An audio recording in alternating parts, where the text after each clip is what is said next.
Hello everyone, my name is Abdul Hassan. Thanks for being with us. This is Dalmar TV. We have a special guest today with lawyer Russel Flickinger. So Russel Flickinger, welcome to our show. Thank you. Thanks for having us. Our first question we're going to start today is we would like to have you share a brief story about your law firm, Russel Flickinger Group. The Flickinger Legal Group, how is it dedicated to serve and support the community? I've been doing this for about 40 years. Flickinger Legal Group has been dedicated to the Somali community for almost 25 years. Just to give you an example, when I first had a Somali individual come into my office, I'd never even heard of Somalia. It was 25 years ago. It hasn't been in the news media. And apparently I must have done a good job for him because he started referring someone to me, and then another person, and then another person, and we've probably represented about 20,000 people of Somali descent. When we originally did it, everybody was immigrants from Somalia. Yes. Now, a lot of the people were born here, but we still get the community and they still come in. We've developed and we've devoted our practice to trying to support the community as much as possible. We support the Independence Day program. We support all of the mosques on Ramadan. We sponsor most, if not all, of the soccer tournaments that they have. I was on one of the charter schools that was primarily for Somali students. We do International Women's Day, a wide variety of different things with the community, because we believe if we're working within the community and we're making money in the community, we have to give back to that community. Definitely. Thank you so much. My second question would be, what inspires you to focus on individuals rather than on businesses, corporations, like on insurance companies? What is your focus? What is the inspiration on just individuals? I learned this a long time ago, that when you go to bed at night, you put your head on the pillow and you lay there and you think, hey, I made a difference in that person's life. I was able to help them through a very traumatic time. It really means something to you. My son, I've been fortunate enough that Justin is an attorney in my office as well, and I explained to him that he's probably going to go through his career and he may have 10 or 20 people that he can sit back and think, I really made a difference in their life. Now, if you work for a corporation, or you work for an insurance company, you go to bed at night and you say, hey, I was able to save that insurance company $10,000 and I got it from that little old lady.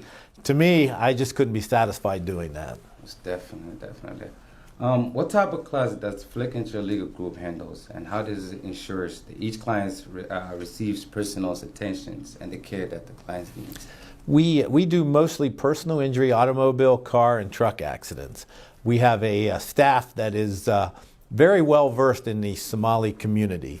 They know the different nuances to representing people, not only of a different country, but also a different religion. And we take both of those things very seriously. We also know that, especially early on in my career, when I was representing more of the Somali immigrants, they don't understand anything about our system. We would have people that were afraid to get into an ambulance because it was a government vehicle. We also had people that came over who had been through just horrendous times in Somalia during the Civil War. And so I think it's made us very more attuned to exactly what they've been through. And we also like to look at it as, what if I was in their country and I had this problem? What would I want someone to do to help me? Definitely. Could you share us heartful stories that one of the most impeccable cases or experiences that you had while representing a member of Somali community? This was probably 8 or 9 years ago.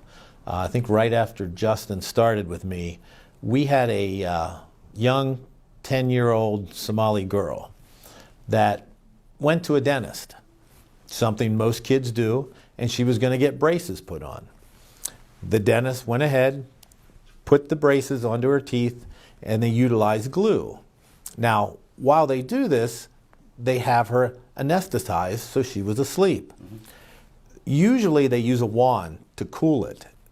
This specific dentist decided to use a hairdryer instead, which resulted in extremely severe burns entirely around her mouth.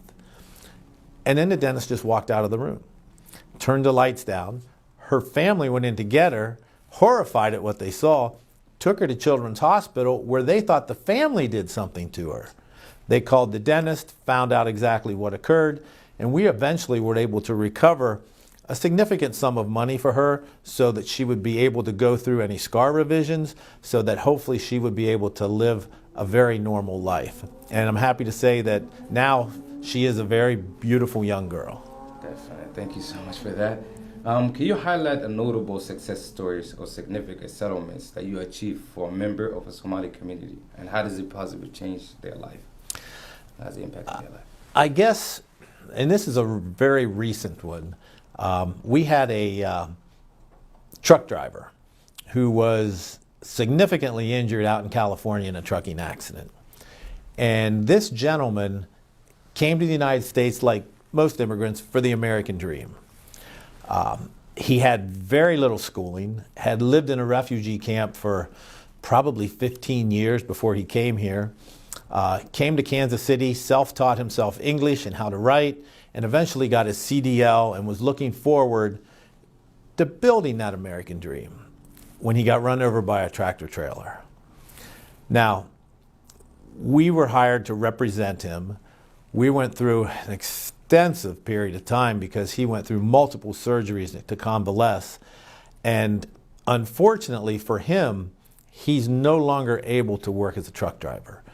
We were able to get a vocational consultant that verified that. We were able to determine exactly how much he lost over his lifetime. And I'm happy to say we've been able to settle his case for a significant amount of money so that he can be retrained, he'll be able to go back to school, and hopefully continue that American dream. Definitely. As an experienced attorney, what advice would you give to Somali individuals who may feel hesitant or unsure about seeking legal representations or stand up for their rights? I think the first thing that's important is you need to make sure you find an attorney you're comfortable with. Just like all professions, there's people that are good, people not so good, people you may get along with, people you may not get along with, but you really need to get someone that you get along with because it's kind of a very personal relationship that you have. So if you can't trust that person and you can't feel good about them representing you, you need to get somebody else. But don't be afraid to ask questions. Don't be afraid to go to different lawyers. Don't be afraid to do whatever it takes to make sure that you fully understand exactly all of the rights that are available to you. Definitely. Last but not least, my last questions will be, in your experience, how does the Flickinger legal group go above and beyond to establish trust and build strong relationship with their clients from diverse backgrounds, individuals such as Somali community? I think the biggest way is simply the fact that we look at ourselves as part of the community. We look at the clients that we have from different immigrant status, whether it's from Somalia, Nepalia, Western Africa, as friends.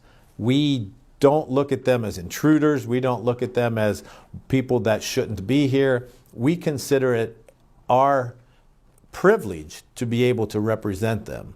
Especially with the Somali community, over 25 years, as I indicated, we've become pretty well immersed in the entire culture.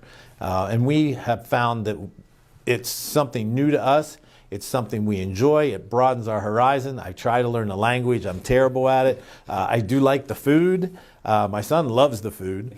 And so I think it's important to not just represent people, but understand where they came from, understand where they're going, and try to immerse yourself in their lives so that you can truly get an understanding of what they're going through. As I tell my son, nobody ever comes to us because they're having a good day. Everybody comes to us because something traumatic has happened in their life. And our job is to take that trauma and hopefully resolve it and make something good out of it. Most definitely. Well, thank you so much for your time. We really appreciate it. That's the question I have. Thank you. Really appreciate it. I appreciate it. Thank you so much. Thank you.